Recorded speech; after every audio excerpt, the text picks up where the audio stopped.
Assalamualaikum warahmatullahi wabarakatuh.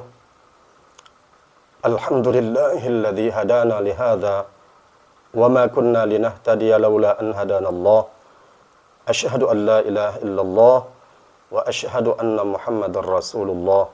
Allahumma salli wa sallim wa barik ala sayyidina Muhammadin ibn Abdullah wa ala alihi wa ashabihi wa man tabi'ahu wa wala. Amma ba'du. Para pemirsa MH Imtiaz, dimanapun Anda berada, semoga kita selalu mendapatkan rahmat dari Allah Subhanahu wa Ta'ala.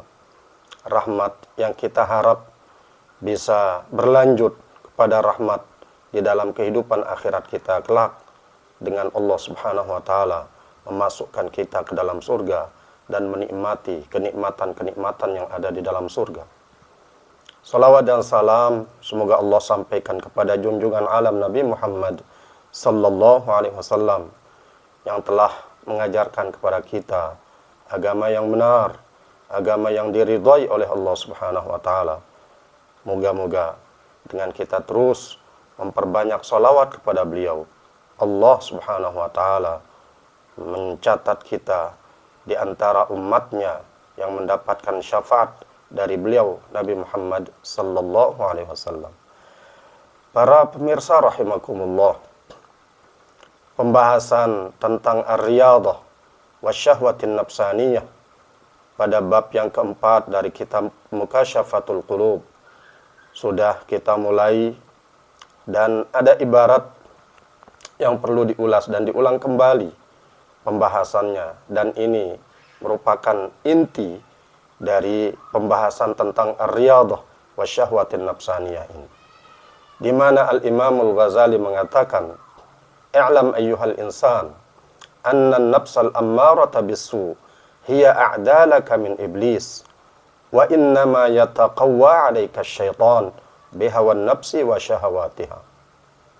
Ketahuilah wahai manusia, bahwa nafsu yang selalu memerintahkan manusia untuk melakukan kejelekan, dia merupakan musuh terbesar, bahkan lebih besar daripada iblis.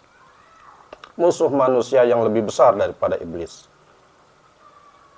Karena iblis hanya menjadi kuat untuk menggoda dan menyerumuskan manusia ke dalam kesesatan, dengan iblis memanfaatkan keinginan dan kesenangan nafsu manusia.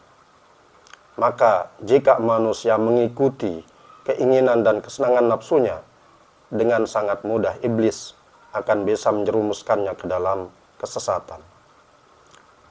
Kelak di akhirat, ketika Allah Subhanahu wa Ta'ala sudah memberikan vonis keselamatan bagi hambanya yang beriman, dengan dia memasukkan mereka ke dalam surga, vonis kecelakaan dan kesengsaraan bagi orang-orang kafir yang ingkar kepada Allah Subhanahu wa Ta'ala, dengan Allah akan memasukkan mereka ke dalam neraka.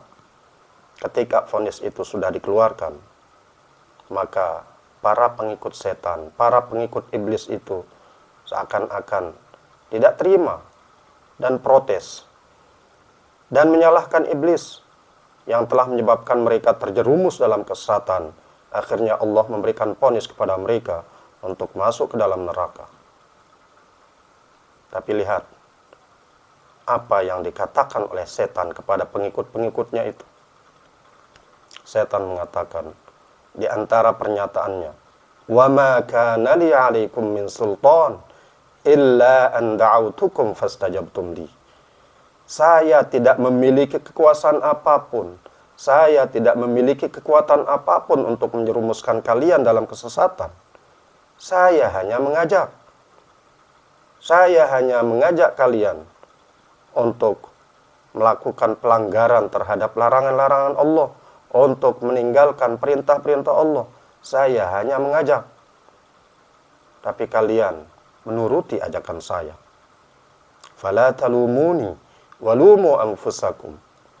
Maka jangan salahkan saya, salahkan saja diri kalian sendiri. Itulah perlepasan diri dari iblis yang tidak mau bertanggung jawab terhadap apa yang dialami oleh para pengikutnya. Tentu kita tidak ingin ditipu daya oleh iblis, dijadikan rugi oleh iblis. Apalagi dengan pernyataannya seperti itu, semakin menyakitkan hati para pengikutnya. Ketidakinginan iblis untuk bertanggung jawab, tentu itu adalah pukulan lain dan siksaan lain yang diberikan oleh Allah Subhanahu wa taala melalui iblis pada para pengikut iblis. Para pemirsa rahimakumullah, Allah Subhanahu wa taala sendiri juga mengingatkan kepada kita dengan firman-Nya, "Inna kaida syaitani kana dha'ifa." Sungguhnya tipu daya iblis itu sangat lemah. Lalu apa yang menjadikan tipu daya iblis itu menjadi kuat? Wa innama yataqawwa 'alaika syaitan bihawan nafsi wa syahawatiha. Sungguh iblis, setan itu menjadi kuat melancarkan tipu dayanya sehingga bisa dengan mudah menjerumuskan manusia ke dalam kesesatan dengan memanfaatkan kesenangan dan keinginan hawa nafsu.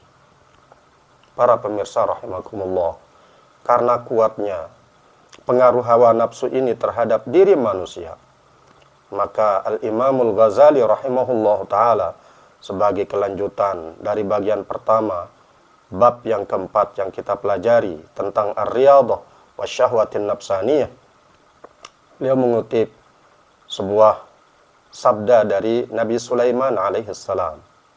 Beliau mengatakan, qala Sulaiman ibn Dawud alaihissalam, telah berkata Sulaiman putra Dawud alaihissalam, innal qahira li nafsihi asyaddu mimman yaftahul madinata wahdahu. Sungguhnya orang yang bisa mengendalikan dirinya lebih kuat daripada orang yang membebaskan, orang yang membuka satu kota sendirinya. Orang yang bisa mengendalikan keinginan nafsunya itu lebih kuat daripada orang yang bisa membebaskan satu kota sendirian. Hal ini senada dengan apa yang disampaikan oleh Rasulullah SAW ketika beliau dan para sahabat pulang dari Badar setelah memenangi peperangan pertama yang dihadapi oleh kaum muslimin melawan orang-orang musyrikin. Itu perang Badar.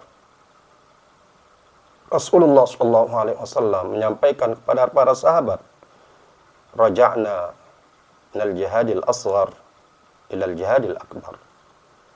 Kita baru saja pulang dari jihad kecil dan akan masuk kepada jihad yang lebih besar. Para sahabat heran.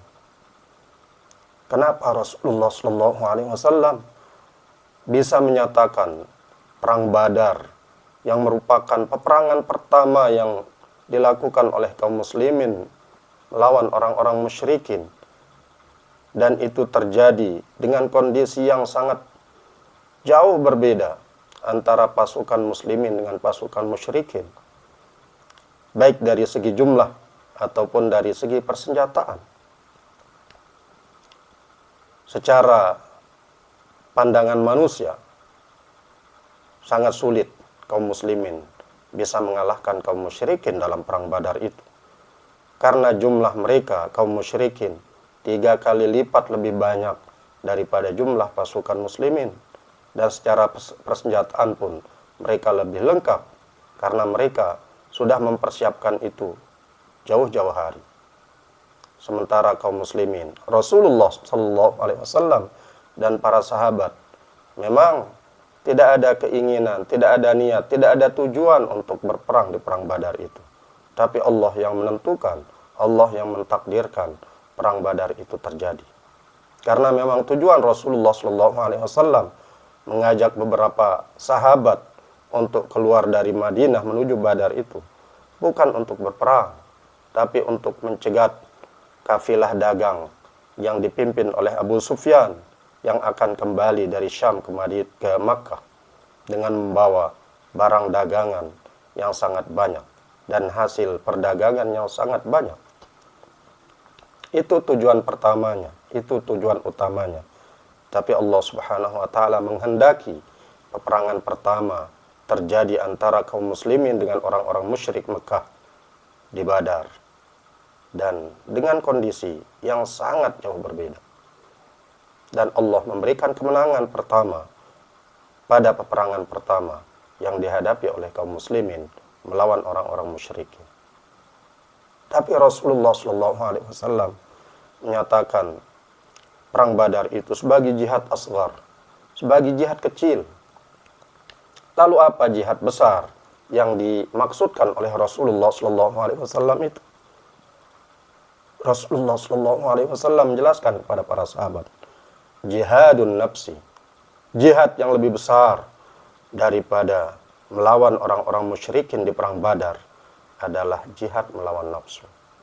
Karena memang sepulang dari Badar, kaum muslimin harus melaksanakan puasa Ramadan, dan puasa itu adalah cara untuk melawan keinginan nafsu. Para pemirsa rahimakumullah, sangat tepat apa yang dikatakan oleh Nabi Sulaiman ibn Dawud alaihi wassalam, bahwa orang yang bisa menundukkan hawa nafsunya lebih kuat daripada orang yang bisa membebaskan satu kota sendirian. Wa qala Ali bin Abi Thalib karramallahu wajhah. Sayyidina Ali bin Abi Thalib karramallahu wajhahu juga pernah berkata, "Ma ana wa nafsi illa kara'i ghanamin." Tidaklah perumpamaan saya dan nafsu saya itu kecuali seperti seorang penggembala kambing. Kullama dhammaha min janib intasharat min janibin akhar. Setiap kali si penggembala itu memegang, menangkap kambingnya yang satu, maka yang lain akan keluar dari arah yang lain. Dia bisa menangkapnya dari satu sisi, tapi dia bisa keluar lagi dari sisi yang lain. Begitulah nafsu. Man amata nafsahu yulaffu fi kafanir rahmah. Siapa saja yang bisa mematikan nafsunya, maka dia akan ditutupi dengan kain kafan rahmat. Wa yudfanu fi ardil karamah, dan dia akan dikubur di tanah kemuliaan. Wa man amata qalbahu yulaffu fi kafanil la'nah. Dan siapa saja yang mematikan hatinya, dia akan ditutupi dengan kafan laknat, dengan kafan yang jauh dari rahmat Allah. Wa yudfanu fi ardil uqubah, dan dia akan dikubur di tanah yang penuh dengan siksa. Para pemirsa rahimakumullah, kalimat lain yang diucapkan oleh seorang ulama juga dari kalangan tabi'at tabi'in, yaitu Yahya bin Mu'adz. Qala Yahya ibnu Mu'adz ar-Razi rahimahullahu ta'ala, telah berkata Yahya bin Mu'adz ar-Razi rahimahullahu ta'ala, jahid nafsaka bitta'ati war riyadah. Perangilah nafsumu dengan ketaatan dan latihan. Farriyadatu hajrul manam.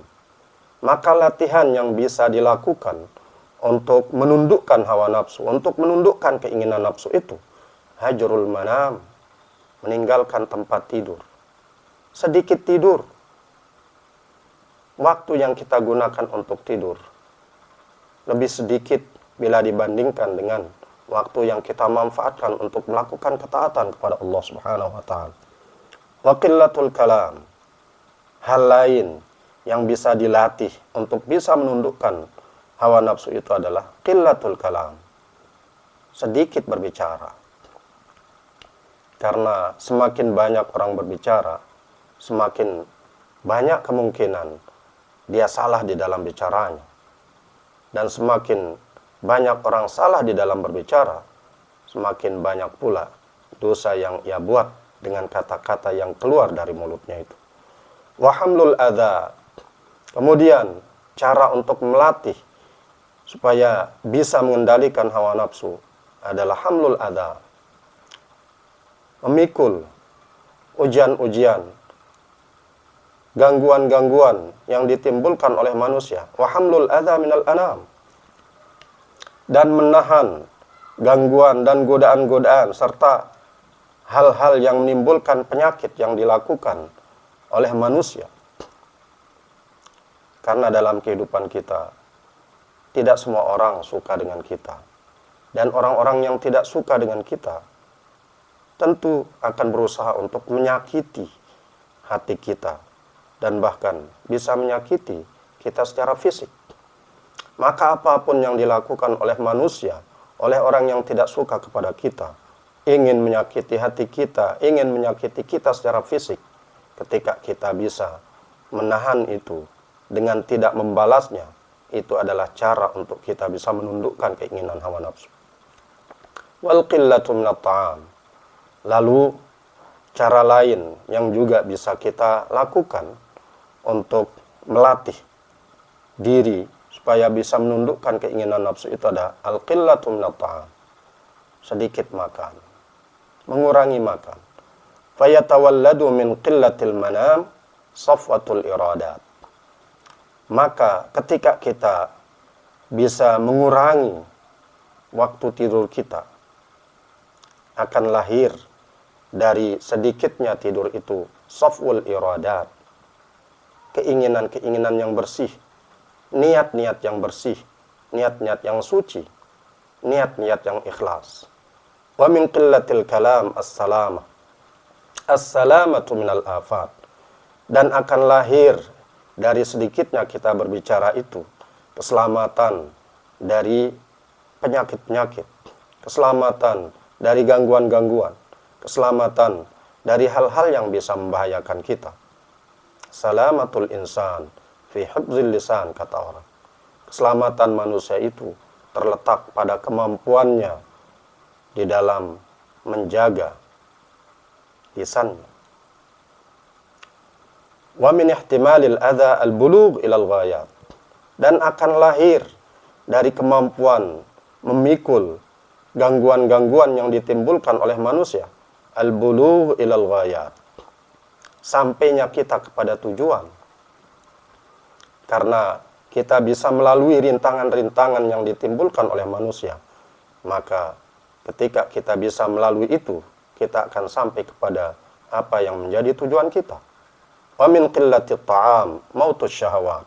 Dan akan lahir dari sedikitnya makan, mautus syahawat, matinya keinginan-keinginan nafsu itu. Lianna fi kathratil akli qaswatul qalbi wa dhahabu nuri. Lianna fi kathratil akli qaswatul qalbi wa dhahabu nuri.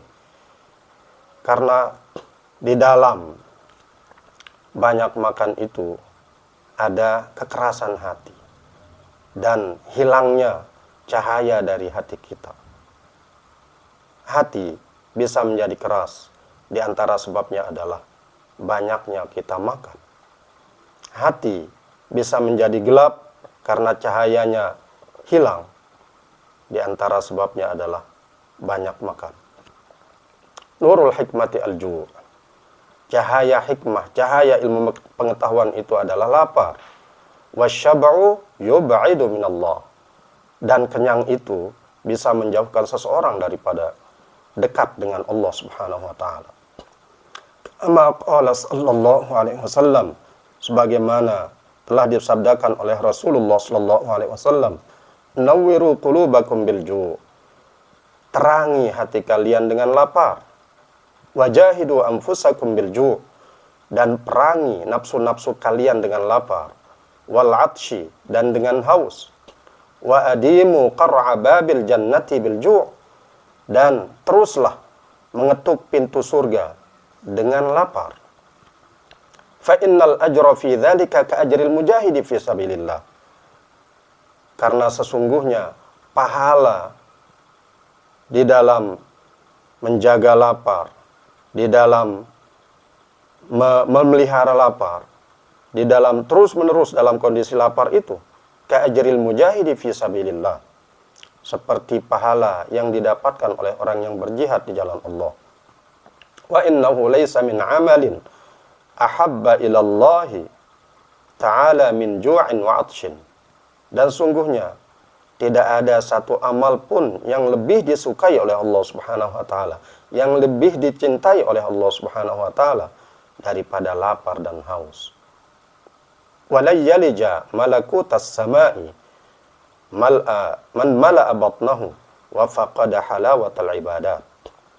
Dan tidak akan bisa masuk ke dalam kerajaan langit orang yang selalu memenuhi perutnya dengan makanan dan minuman, dan dia akan kehilangan halawatal ibadah, manisnya beribadah kepada Allah, manisnya ketaatan kepada Allah. Orang yang selalu memenuhi perutnya dengan makanan dan minuman, dengan dia mengikuti keinginan-keinginan nafsunya untuk makan dan minum itu, dia akan kehilangan manisnya beribadah kepada Allah Subhanahu wa taala. Qala Abu Bakr As-Siddiq radhiyallahu anhu. Abu Bakar As-Siddiq radhiyallahu anhu pernah berkata, "Ma syabi'tu mundu aslamtu li ajda halawata ibadati rabbi." Ma syabi'tu mundu aslamtu li ajda halawata ibadati rabbi. Saya tidak pernah merasa kenyang sejak saya masuk Islam. Untuk apa? Supaya saya bisa mendapati manisnya beribadah kepada Allah. Wa ma rawitu mundu aslamtu ishtiyaqan ila liqa'i rabbi. Dan saya tidak pernah hilang rasa hausnya sejak saya masuk Islam. Kenapa? Karena rindu bertemu dengan Tuhanku. Saya tidak pernah merasakan segarnya air yang menghilangkan rasa haus sejak saya masuk Islam, karena rindu bertemu dengan Tuhanku. Li'anna fi kathratil akli qillatul ibadati. Karena sungguhnya pada banyak makan itu terdapat sedikit ibadah. Semakin banyak orang makan, semakin banyak perutnya terisi, maka semakin malas dia untuk melakukan ibadah kepada Allah Subhanahu wa taala, dan itu akan menjadikan ibadahnya kepada Allah semakin berkurang dan semakin sedikit. Li'annahu idza aktsara al-insanu al-akla thaqula badanuhu. Karena apabila seseorang memperbanyak makan, maka badannya akan menjadi berat. Wa ghalabathu 'ainahu. Dan matanya akan mengalahkannya, kedua matanya akan mengalahkannya. Dia akan merasa kantuk ketika perutnya sudah kenyang dengan makanan dan minuman. Wa fatarat a'dha'uhu. Dan menjadi lemah, menjadi capek anggota-anggota badannya. Fala yaji'u minhu syai'un. Maka tidak akan datang darinya sesuatu pun. Wa ini jitahada illan naum. Dan jika dia melakukan kesungguhan, wa ini jitahada illan naum, dan dia tidak akan melakukan usaha apapun kecuali usaha untuk tidur, fayakunu kaljifah, maka jadilah ia seperti bangkai al-mulqah, seperti bangkai yang dilempar, seperti bangkai yang dibuang. Kalau yang dia lakukan di kesehariannya hanya untuk memenuhi perut dengan makanan dan minuman, sehingga dia tidak kuat lagi untuk melakukan kewajibannya kepada Allah Subhanahu wa taala, maka sama saja dia seperti bangkai yang dilemparkan, yang dibuang. Karena dia ketika perutnya kenyang dengan banyak makan dan minum itu akan menjadi ngantuk dan tertidur, maka itu ibarat bangkai yang dibuang dan tidak ada manfaat yang bisa didapati oleh orang yang memiliki binatang dari bangkai binatang itu. Kadza fi Minhajul Abidin. Begitulah yang disebutkan di dalam kitab Minhajul Abidin. An Luqman al-Hakim. Dari Luqman al-Hakim, salah seorang yang sangat bijak, yang namanya diabadikan oleh Allah di dalam Al-Quran dengan menjadikan nama ini menjadi salah satu surat dari surat-surat Al-Quran. Luqman Al-Hakim. Luqman, seorang yang sangat bijaksana. Diriwayatkan dari beliau, annahu qala libnih, bahwa beliau pernah berkata kepada putranya, La tukthirin nauma wal akla. Jangan kamu memperbanyak tidur dan makan. Fa inna man aktsara minhuma jaa yaumal qiyamati muflisa. Karena sungguhnya orang yang memperbanyak makan dan tidur itu, dia nanti akan datang pada hari kiamat dalam keadaan pailit, tidak memiliki apapun minal amalis salihah, tidak memiliki kebaikan apapun, tidak memiliki amal soleh sedikit pun. Kadza fi minyatil fata. Begitulah yang disebutkan di dalam kitab Minyatul Fata. Wa qala sallallahu alaihi wasallam, dan telah bersabda Rasulullah sallallahu alaihi wasallam, la tumitul qulub bi kathratit ta'am. Jangan kalian matikan hati-hati kalian dengan banyak makan, wasyarab, dan dengan banyak minum. Fa innal qalba yamutu kazzar. Karena sesungguhnya hati itu bisa mati seperti tanaman. Idza kathura alaihil ma', apabila tanaman itu diairi dengan air yang sangat banyak, maka tanaman itu akan mati. Begitu pula hati, dia akan mati dengan banyaknya makanan dan minuman yang dimasukkan ke dalam perut. Walaqad syabbaha dzalika ba'dus salihin bi annal ma'idata kal qidri. Dan sungguhnya sebagian orang-orang soleh di masa lalu mengibaratkan hal itu dengan mengatakan bahwa lambung manusia itu, usus manusia itu kal qidr, sama seperti cawan, sama seperti panci yang dipanaskan, di dalamnya ada air yang dipanaskan, tahtal qalbi. Perut itu, lambung itu, usus itu sama seperti panci yang ada di bawah hati. Tughli, yang mendidih, yang di dalamnya ada air yang mendidih. Wal bukharu yasilu ilaih, dan asap-asap hitam sampai ke hati itu. Ketika orang memenuhi perutnya, memenuhi lambungnya, memenuhi ususnya dengan makanan dan minuman, maka apa yang akan terjadi pada hati sama seperti apa yang terjadi pada sesuatu yang ada di atas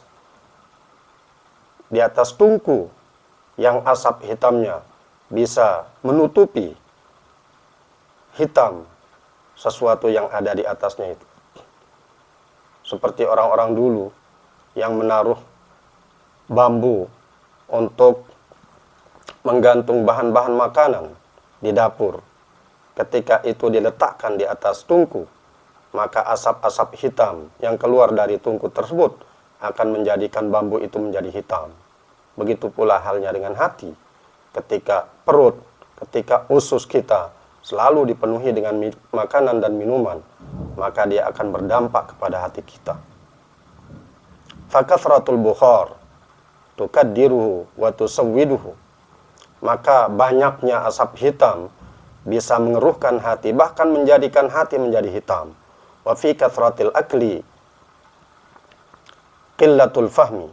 Dan di dalam banyak makan itu akan lahir sedikitnya pemahaman. Kemampuan untuk memahami suatu itu akan berkurang dan menjadi sedikit ketika orang terbiasa makan dengan porsi yang sangat banyak.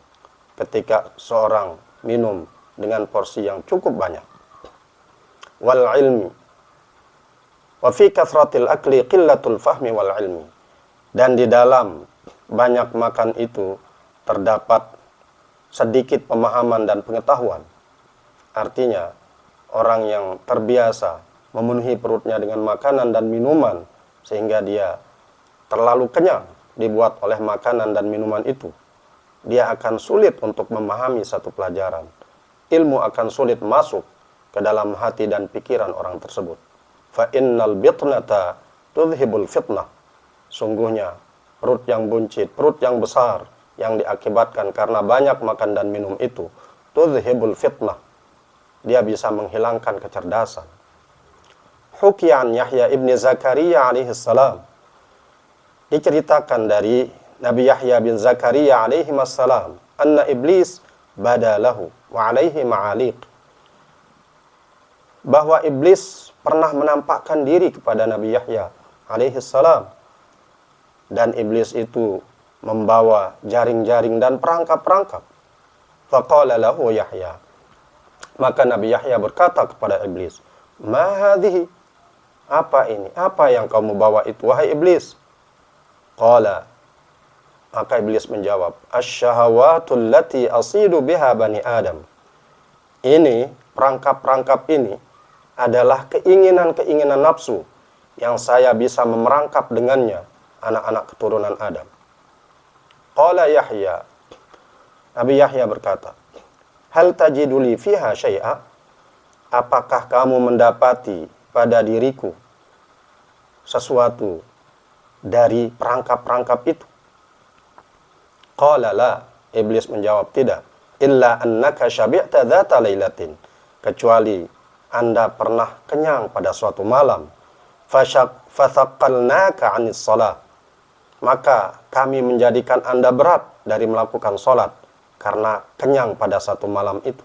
Qala Yahya alaihi salam, berkata Nabi Yahya alaihi salam, la jarama anni la ashba'u ba'daha abada.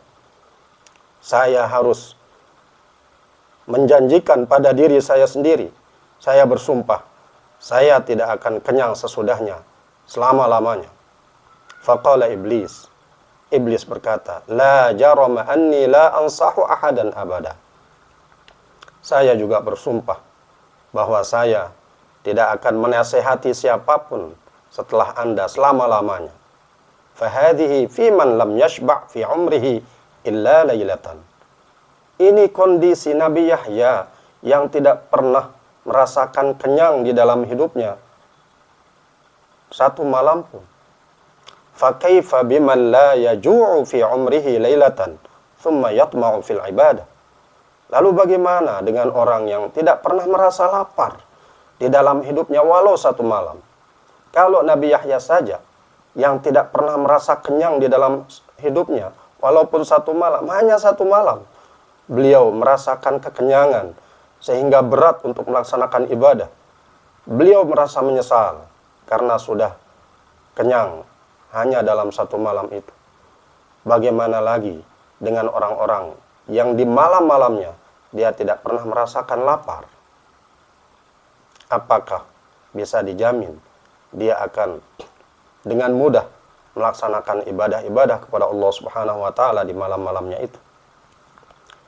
Hukiya aidan an Yahya ibn Zakaria alaihi salam, diceritakan juga dari Nabi Yahya putra Zakaria alaihi salam, annahu syabi'a marratan min khubzi sya'irin, bahwasanya beliau pernah merasa kenyang pada suatu kali dengan memakan roti yang terbuat dari gandum yang kualitasnya rendah.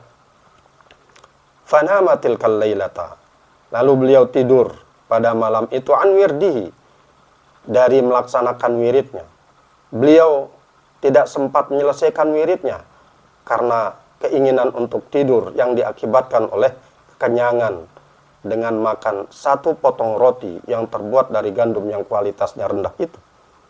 Fa'auhallahu ta'ala ilaihi, maka Allah Subhanahu wa ta'ala mewahyukan kepada Nabi Yahya alaihi salam, ya Yahya, wahai Yahya, hal wajadta daran hiya khairul laka min dar?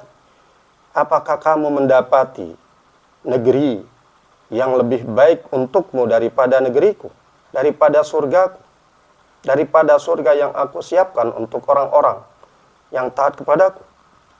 Awajatta jiwaran huwa khairul laka min jiwari? Atau kamu sudah mendapati seseorang yang dekat kepadamu, yang kedekatannya kepadamu lebih baik dari kedekatanku kepadamu? Wa izzati wa jalali, demi kemuliaan dan keagunganku, lawit tala'ta 'alal firdaus wa tala'ta 'ala jahannam la bakaita as-sadida badal ad-dumu'.